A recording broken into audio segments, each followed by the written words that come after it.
வணக்கம். இன்னைக்கு வீடியோல 12 வருடத்திற்கு பிறகு குரு அதிசாரத்துல உச்ச வீடான கடக ராசியில பிரவேசிக்கிறார். அதே நேரத்துல இந்த காலகட்டத்துல சுக்கிரனும் தன் சொந்த வீடான துலாம் ராசியில் ஆட்சி பலம் பெறுகிறார். நவ கிரகங்களை 2 கிரகம் தான் பணத்தையும் சுப நிகழ்ச்சியும் குறிக்கக்கூடிய கிரகம். ஒன்னு குரு பகவான், இன்னொன்னு சுக்கிரன். ஏன்னா கலத்திரக்காரகன் அப்படின்னா அது சுக்கிரன் தான் 12 ராசிக்குமே. அதே போல பெரிய அளவிலான பணத்தையும் பண குவியலையும் பண மூட்டையையும் ஒரு விஐபியோட அறிமுகத்தையும் நல்ல குணநலம் உள்ள நபர்களை நாம சந்திக்கிறதுக்கும் நல்ல எண்ணங்கள் உள்ள நபர்களை நம்ம சந்திக்கிறதுக்கும் நமக்கு சாதகமாக நேர்மையாக நய வஞ்சகம் இல்லாம பழகக்கூடிய நேர்மையான நபர்களை அறிமுகப்படுத்தி வைப்பதும் இந்த குரு பகவான் தான். அப்படிப்பட்ட குரு பகவான் தன்னுடைய நட்சத்திரமான புனர்பூச நட்சத்திரத்திலேயே அமர்ந்து உச்சம் பெற்று இருக்கிறார். அந்த அற்புதமான அந்த காலகட்டத்திலேயே சுக்கிரன் தன் வீடான துலாம் ராசியில் ஆட்சி பலம் பெறுகிறார். சுக்கிரன் என்பவர் குறைவான பணத்தையும் 12 ராசிக்குமே திருமணத்தை நடத்தி வைக்கக்கூடியவர். குறைவான பணத்தை குறிக்கக்கூடிய சுக்கிரனும் அதிக அளவிலான பணத்தையும் தங்கத்தையும் பண குவியலையும் குறிக்கக்கூடிய குரு பகவான் உச்சம் பெற்று தன் நட்சத்திரத்திலேயே அமர்ந்திருக்கும் இந்த அற்புதமான அதி உன்னதமான நாளில் நாம் செய்யக்கூடிய பல விஷயங்கள் இந்த அற்புதமான அமைப்பில் 12 வருடத்திற்கு பிறகு நமக்கு கிடைத்திருக்கும் இந்த ராஜயோகத்தை நாம் எந்தெந்த விஷயத்துக்கு பயன்படுத்தலாம், என்னைக்கு என்ன செய்யணும், எந்த ராசிக்கு அப்படிங்கிறதா நாம இன்னைக்கு இந்த வீடியோல பார்க்க போறோம். இந்த சேனல் இது வரைக்கும் சப்ஸ்கிரைப் பண்ணாம இருந்தா சப்ஸ்கிரைப் பண்ணிட்டு பெல் பட்டன்ல ஆல் ஆப்ஷன் கொடுத்துடுங்க. அதே போல இந்த வீடியோவை நீங்க லைக் பண்ணும்போது நிறைய நபர்களுக்கு யூடியூப் போய் ரெக்கமெண்ட் பண்ணும், அவங்களும் பார்க்க முடியும். நீங்க நேரடியாக friends, relatives, Twitter, Instagram, WhatsApp, Facebook வழியா யாருக்கு நீங்க ஷேர் பண்ணணும்னு நினைச்சாலும் வீடியோவுக்கு கீழே இருக்கிற ஷேர் பட்டன் வழியாக நீங்க ஷேர் பண்ணியும் அவர்களுக்கு சப்போர்ட் பண்ண முடியும்.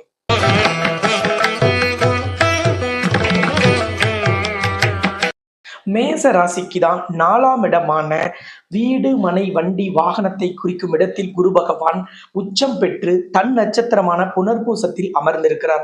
அதே போல மேச ராசிக்கு 2ஆம் இடமான தனஸ்தானம், குடும்பஸ்தானம், வாக்குஸ்தானம் என்றெல்லாம் சொல்லக்கூடிய சுக்கிரனின் வீடான ரிஷப ராசிக்கு அதிபதியான சுக்கிரன் இப்பொழுது தன்னுடைய இன்னொரு வீடான துலாம் ராசியில் ஆட்சி பலம் பெற்று அமர்ந்திருக்கிறார். இந்த இரண்டும் சேர்ந்து ஒரே நேரத்தில் வரக்கூடிய இந்த அரிய நிகழ்வு உங்களுக்கு பணம் சார்ந்த சிக்கலை சரி செய்யும். உங்களுக்கு பதவி உயர்வு இல்லையா, அதை சரி செய்யும். உங்களுக்கான சொத்து பத்துகளில் சிக்கல் இருக்கு, உங்களுக்கான பத்திரத்தை யாரிடமாவது கொடுத்து நீங்க சிக்கிக்கிட்டீங்க, அல்லது உங்க பத்திரத்தை வச்சு நீங்க பணம் கொடுத்து மாட்டிக்கிட்டீங்க, குழந்தை பாக்கியம் இல்லை, அல்லது திருமண தடையா இருக்கு அப்படின்னு நினைக்கக்கூடியவர்களுக்கெல்லாம் குரு உச்சம் பெறும் பொழுதும், அதுவும் தன் நட்சத்திரத்திலேயே உச்சம் பெறும் இந்த அரிய நிகழ்வு உங்களுக்கான மாற்றத்தை, உங்களுக்கான தடைகளை நீக்கும். ஏன்னா குருதான் பணம், குருதான் குழந்தை, குருதான் சுப நிகழ்ச்சி, குருதான் நல்ல மனிதர்களின் அறிமுகம், குருதான் தோட்டம், துறவு, விவசாய நிலம், காலி இடம், இதையெல்லாம் குறிக்கக்கூடியவர். அப்படிப்பட்ட குரு உச்சம் பெறுகிறார், அதுவும் தன் நட்சத்திரத்தில் அமர்ந்து உச்சம் பெறுகிறார்.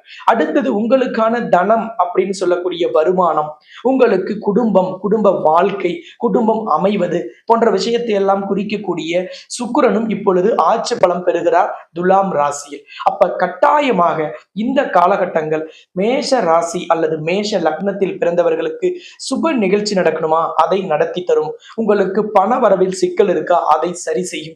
உங்களுக்கு ஏதாவது பதவி வரலையா, அந்த பதவி உங்களுக்கு கிடைக்கும். நீங்க சிக்க வைத்த, நீங்கள் ஏமாந்து போன, நீங்கள் ஏமாற்றப்பட்ட பணம், பொருளாதாரம், பொருள், அது போன்ற இழப்புகளில் இருந்தெல்லாம், அது போன்ற வேதனைகளில், துன்பங்களில், கஷ்டங்களில் இருந்தெல்லாம் நீங்கள் இப்பொழுது நிச்சயமாக விடுவிக்கப்படுவீர்கள். உங்களுக்கு நியாயம் கிடைக்கும்.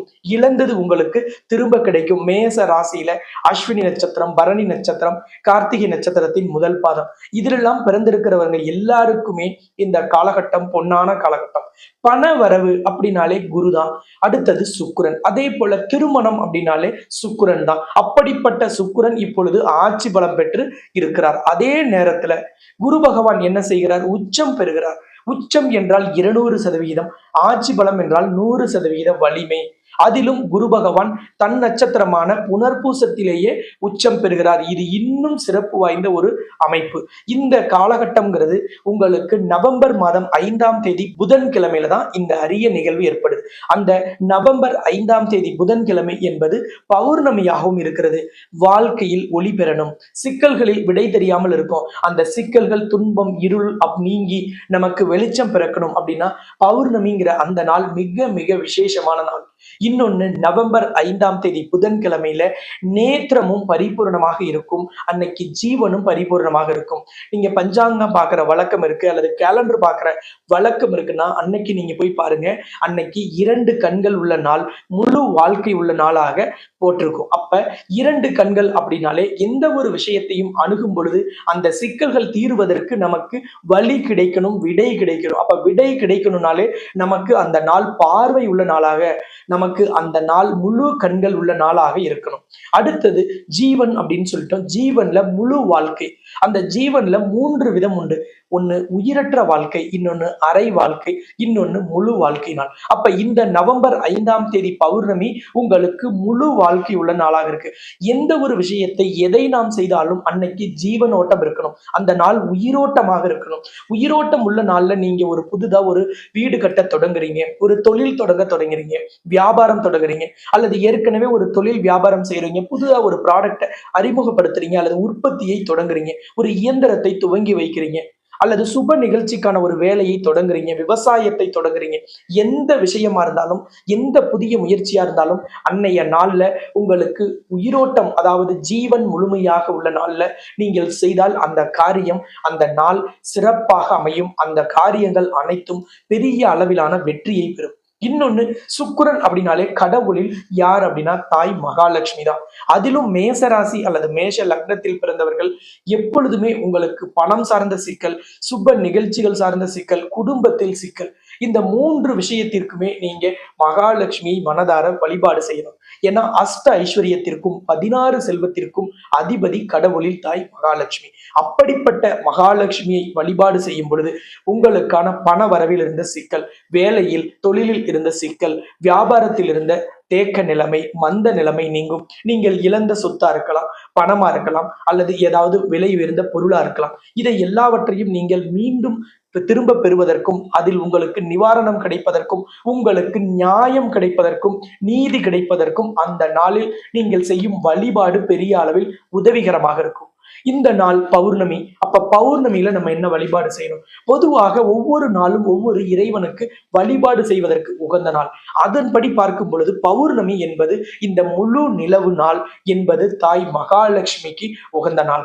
அந்த நாள்ல சுக்கிரனும் ஆட்சி பெற்றிருக்கிறார், குருவும் உச்சம் பெற்று தன் நட்சத்திரத்திலேயே அமர்ந்திருக்கிறார். அப்ப அப்படிப்பட்ட நவம்பர் 5ஆம் தேதி திருமண தடை உங்களுக்கு இருக்கு, உங்க ஜாதகத்துல லக்னத்துல அல்லது ராசியில ராகுவோ கேதுவோ இருக்கு, அல்லது குருவோடு ராகு இணைந்திருக்கு, அல்லது குருவோடு கேது ஜாதகத்தில் இணைந்திருக்கு, சுக்கிரனோடு ராகு இணைந்திருப்பது அல்லது கேது இணைந்திருப்பது, அதே போல உங்களோட ஜாதகத்தில் சனியோடு ராகுவோ சனியோடு கேது சேர்ந்திருப்பது, சூரியனோடு செவ்வாய் இணைந்திருப்பது, சூரியனோடு சுக்கிரன் இணைந்திருப்பது, இது எல்லாம் கடுமையான திருமண தடையை தரக்கூடிய ஜாதக அமைப்புகள், கிரக இணைவுகள்.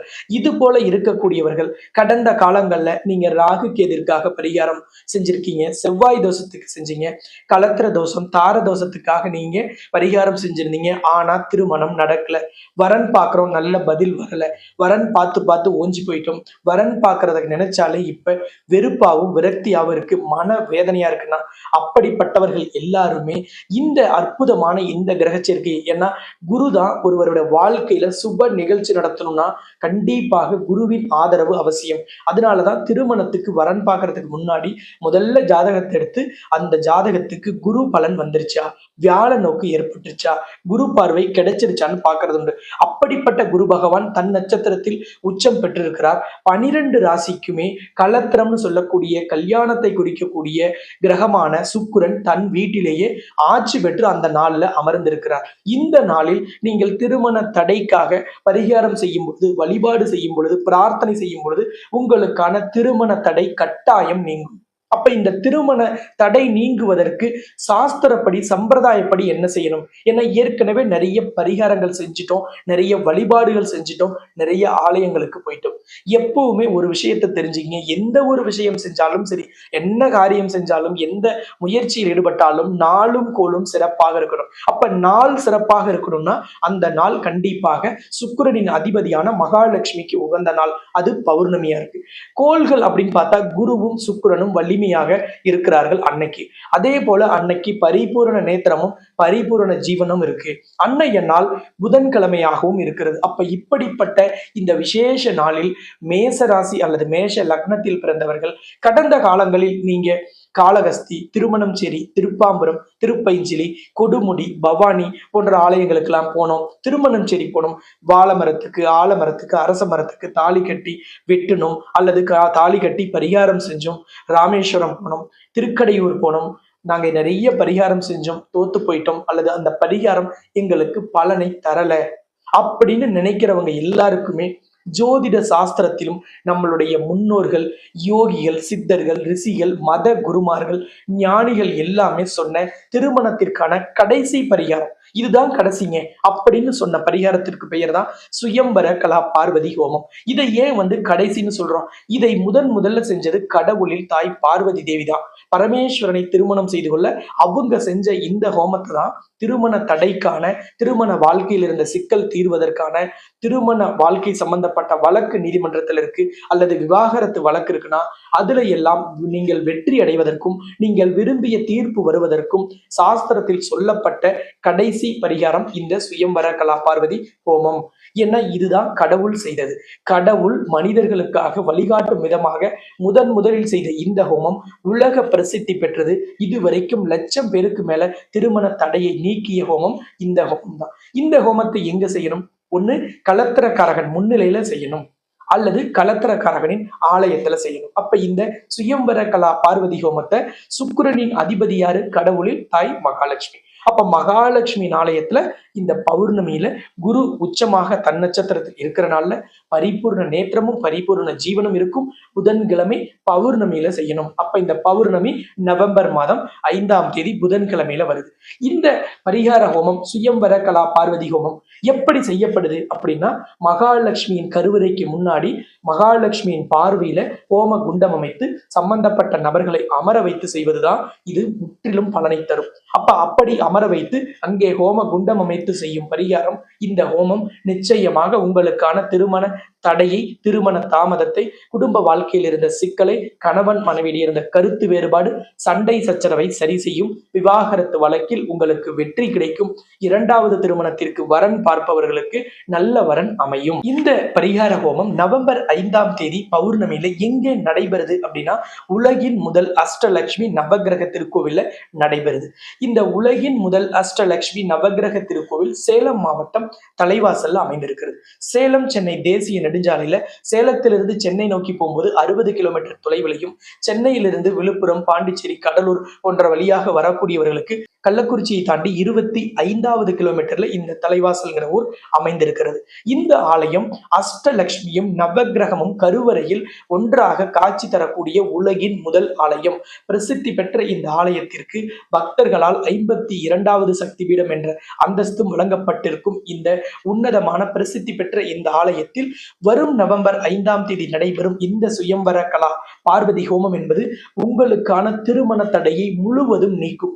பல ஆயிரம் நபர்களுக்கு ஒவ்வொரு மாதமும் திருமண தடையை நீக்கி வைக்கும் இந்த ஆலயத்தில் இந்த பரிகார வேள்வியில் கலந்து கொள்ளும் பொழுது உங்களுக்கான திருமண தடை உறுதியாக விளக்கப்படும். இந்த ஆலயத்தில் 2 விசேஷ மரபுகள் பின்பற்றப்படுது.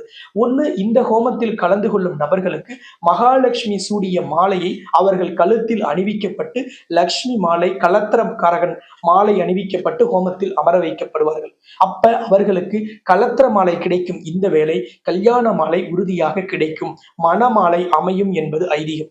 இன்னொன்னு, மங்கள அச்சதையை அவர்களுக்கு லட்சுமியிடம் வச்சு பூஜிக்கப்பட்டு அவர்களுக்கு ஆசீர்வாதம் வழங்கப்பட்டு அனுப்பி வைக்கப்படுவார்கள். அதுவும் விசேஷமான மரபு.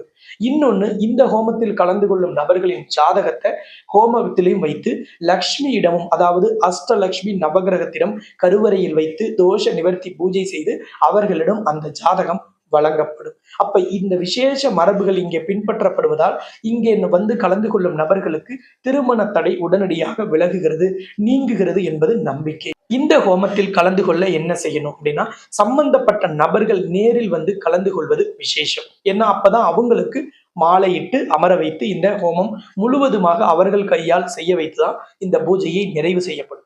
அப்படி ஒருவேளை உங்களோட குழந்தைகள் உள்ளது உடன் பிறந்தவர்கள் வெளிநாட்டுல வெளி மாநிலத்தில் இருக்காங்க, வர முடியலன்னா அவர்களோட ஜாதகத்தை எடுத்துக்கிட்டு வந்து அவங்க ஃபேமிலியில இருக்கிறவங்க இந்த ஹோமத்துல கலந்து கொள்ளலாம். இல்லைங்க நாங்க வெளிநாட்டுல இருக்கிறோம் அப்படிங்கிறவங்க மட்டும் யாருக்கு திருமண தடையோ அந்த ஜாதகத்தை எங்களுக்கு ஸ்கிரீன்ல தெரியிற நம்பருக்கு நீங்க வாட்ஸ்அப் அனுப்பிட்டீங்கன்னா அதை வந்து பிரிண்ட் போட்டு ஹோமத்திலையும் லக்ஷ்மியிடமும் வைத்து தோஷ நிவர்த்தி செய்து அந்த ஜாதகமும் இந்த ஹோம பிரசாதமும் உங்களுக்கு அனுப்பி வைக்கப்படும். இதை வந்து நீங்க செய்யறதுக்கு வெளிநாட்டுல இருக்கிறவங்க கட்டாயம் வர முடியாதவங்க மட்டும் ஃபாலோ பண்ணுங்க. ஏன்னா நேர்ல வந்து கலந்துக்கிறதுல என்ன ஐதீகம் அப்படின்னா, ஒருத்தருக்கு உடம்பு சரியில்லை, அவர் போய் மருத்துவரை ஆலோசித்து அவர் மருந்தை பெறுவதுதான் நேரில் வந்து கலந்து கொள்வது. ஒருவேளை வரலன்னா நீங்க உங்களுக்கு உடம்பு சரியில்லை, நீங்க உங்க சார்பா யாரையாவது சுவை அனுப்பி மருத்துவர்கிட்ட பேசியோ நேரடியா நீங்க மெடிக்கல்லையோ மருந்து வாங்குறீங்கன்னு வச்சுக்கோங்க, அது என்ன பலனை தரும்? அதுதான் வந்து உங்கள் சார்பா வருது. இல்லைங்க கொரியர்லயே எங்களுக்கு இந்த மருந்து வேணும்னு சொல்லி சில மருந்துகளை நம்ம கொரியர் மூலம் வாங்கணும், அதுதான் வந்து நீங்க ஜாதகத்தை அனுப்பி கலந்துக்கிறதுக்கான பலன். இது ஒரு உதாரணம் தான்.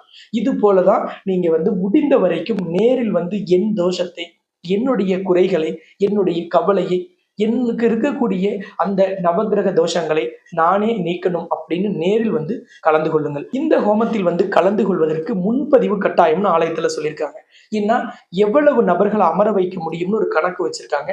அந்த எண்ணிக்கை வந்த உடனே முன்பதிவை முடிச்சுட்டு நீங்க அடுத்த பௌர்ணமியில கலந்துக்கன்னு சொல்லிடுவாங்க. அப்ப அதனால நீங்க வந்து இப்பவே ஸ்கிரீன்ல தெரியிற நம்பரை தொடர்பு கொண்டு ஹோமம் சம்பந்தப்பட்ட விளக்கங்களையும் எப்படி முன்பதிவு செய்யணுங்கிறதையும் நீங்கள் தெளிவாக தெரிந்து கொண்டு முன்பதிவு செய்து அன்னைக்கு இந்த ஹோமம் காலை 9:30க்கு தொடங்கி 2:30 3 மணிக்குள்ள ஹோமம் முழுவதுமாக முடிவடைந்து நீங்க திரும்ப கிளம்பிடலாம். அப்ப அன்னைக்கு அரை நாள் ஒதுக்கி நீங்க இந்த ஹோமத்தில் வந்து கலந்து கொள்வது அவசியம். நிச்சயமாக உங்களோட திருமண தடை, திருமண தாமதம், கிரக தோஷங்கள், தார தோஷம், சர்ப்ப தோஷம், செவ்வாய் கேது தோஷம், ராகு கேது தோஷம், சனி தோஷம், குரு தோஷம் போன்ற எந்த தோஷங்கள் இருந்தாலும் பரிபூர்ணமாக நீக்கப்படும். ஏன்னா இந்த ஆலயத்துல நீங்க அமர்ந்து ஹோமம் செய்யும் பொழுது உங்களையும் அந்த ஹோமத்தையும் பரிகார வேள்வியையும் அஷ்டலட்சுமியும் நவ கிரகமும் பார்ப்பதால் கலத்திரக்காரகரின் ஆசீர்வாதமும் நவ கிரகங்களின் நல்ல ஆசையும் கிடைக்கும். நான் சொன்ன தோஷங்கள் எதுவா இருந்தாலும் ஏதாவது ஒரு கிரகத்தால் ஏற்பட்டிருக்கும். அப்ப அந்த கிரகங்களே இந்த ஹோமத்தையும் உங்களையும் பார்வை செய்யும் பொழுது அவர்களின் ஆசீர்வாதமும் அருள் கடாட்சமும் உங்களுக்கு பரிபூரணமாக கிடைக்கும் என்பதில் எந்தவித சந்தேகமும் இல்லை. இந்த நவம்பர் 5ஆம் தேதி இந்த ஹோமத்தை தலைமையேற்று நடத்தி வைப்பதற்கும் தொடங்கி வைப்பதற்காகவும் அன்றைய தினம் ஆலயத்துக்கு நானும் நேரில் வருகை தருகிறேன். நம்ம எல்லோருமே அன்னைய தினம் ஆலயத்தில் சந்திக்கலாம். இந்த சேனலை இதுவரைக்கும் சப்ஸ்கிரைப் பண்ணாம இருந்தா சப்ஸ்கிரைப் பண்ணிட்டு பெல் பட்டன்ல ஆல் ஆப்ஷன் கொடுத்துடுங்க. இந்த வீடியோவை லைக் பண்ணும் பொழுது நிறைய பேருக்கு யூடியூப் காமிக்கும்.